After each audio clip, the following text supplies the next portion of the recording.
শ্রাবণ মাস মানেই আরাধনার মাস, শ্রাবণ মাস মানেই দেবাদিদেব মহাদেবের মাস।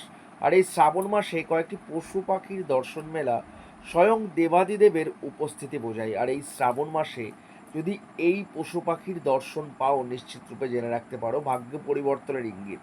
ভাগ্যের বিপুল পরিবর্তন আসতে চলেছে, ভাগ্যের চেঞ্জেস আসতে চলেছে। ডেফিনেটলি শ্রাবণ মাসে যদি এই পশু পাখিগুলি দেখা যায়, 100% নিশ্চিত এটি অত্যন্ত শুভ সংকেত। কোন পশু পাখি?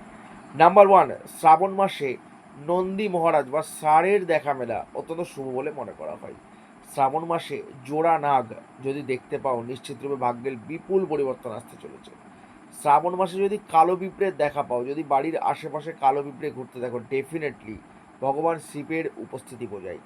শ্রাবণ মাসে যদি নীলকণ্ঠ পাখির দর্শন পাও, 100% নিশ্চিত হয়ে যাও জীবনে বিপুল পরিবর্তন আসতে চলেছে। অর্থনৈতিক এবং সাংসারিক দিক থেকে সুখ সমৃদ্ধি আসবেই আসবে। শ্রাবণ মাসে যদি পেঁচা দেখতে পাও, 100% অর্থভাগ্য বদলাতে চলেছে।